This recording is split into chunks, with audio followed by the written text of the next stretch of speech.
You don't actually fear failure. You fear judgment. You fear being seen trying and not being enough. That's the real battle. And today, Sticky Man is going to walk straight into it. Imagine Sticky Man standing on the edge of a stage. The spotlight is on.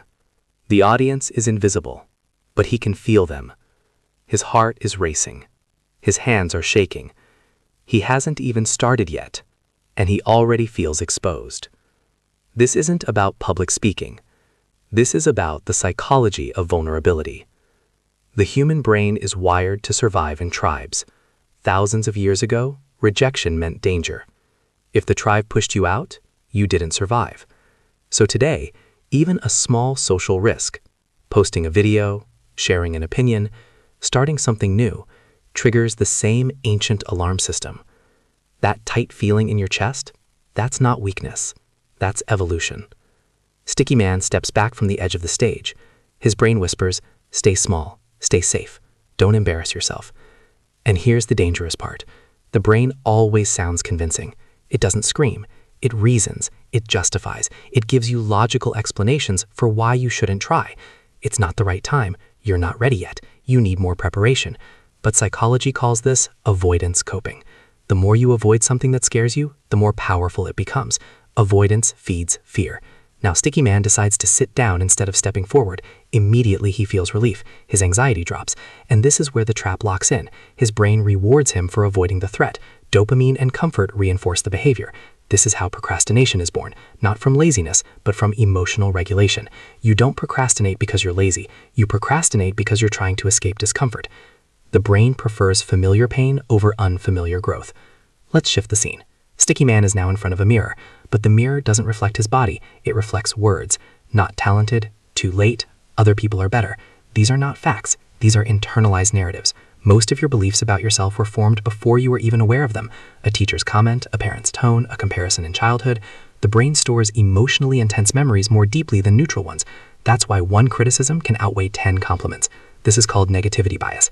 Sticky Man touches the mirror and the words ripple. He realizes something powerful. He never chose these beliefs consciously. They were absorbed. And here's the breakthrough. If beliefs were learned, they can be unlearned. But unlearning is uncomfortable. The human brain loves cognitive consistency. It wants your actions to match your identity. If Sticky Man believes, "I'm not confident," his brain will subtly guide his behavior to prove it true. He'll avoid eye contact, he'll speak softly, he'll hesitate, and when people overlook him, he'll say, "See, I knew it." This is called a self-fulfilling prophecy. Your identity isn't fixed, it's rehearsed.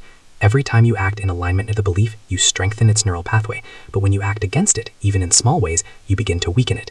That's neuroplasticity in action. Confidence doesn't come before action. It comes from evidence, tiny evidence, repeated consistently. Now Sticky Man walks outside. The world feels overwhelming. Everyone seems ahead, everyone seems certain. Social comparison kicks in automatically. The brain constantly scans for status and position.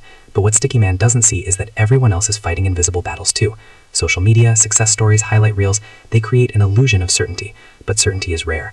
Most people are improvising life in real time. The illusion of everyone else has it figured it out is one of the biggest psychological lies we believe. Sticky Man sits on a bench and watches his thoughts pass like clouds. At first, they move fast. You're behind, you wasted time, you should have started earlier. But instead of arguing with them, he observes them. This is metacognition, thinking about thinking. The moment you observe a thought instead of merging with it, you create distance. And in that distance, you regain control. You are not your thoughts. You are the awareness behind them.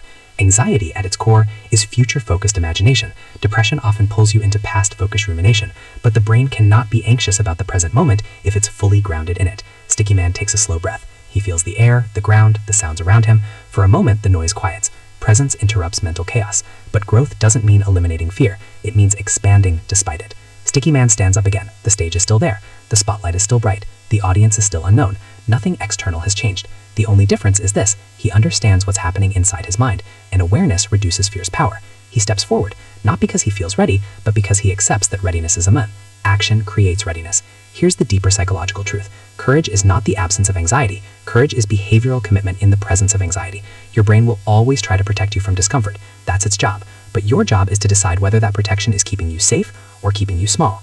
Sticky Man finally speaks. His voice shakes at first, but the world doesn't collapse. No lightning strikes, no dramatic rejection, just reality. Neutral, manageable, human. And this is the moment everything shifts. Most of the fears that control your life are predictions, not certainties. The brain is a prediction machine. It constantly guesses what might happen next, but guesses are not guarantees. When you test your fears against reality, you gather new data, and new data rewires old beliefs. The more you step forward, the less power the imagined audience has. By the end, Sticky Man realizes something profound.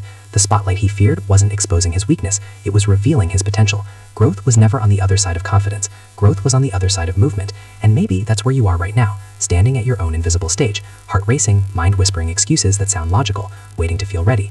But ready is a feeling that comes after action. So maybe today isn't about eliminating fear. Maybe it's about understanding it. Maybe it's about recognizing that your brain is trying to protect an outdated version of you. And maybe, just maybe, it's time to update that version. Sticky Man doesn't become fearless, he becomes aware. And awareness turns panic into information, doubt into data, fear into fuel. The question isn't whether you're scared. The question is, will you move anyway?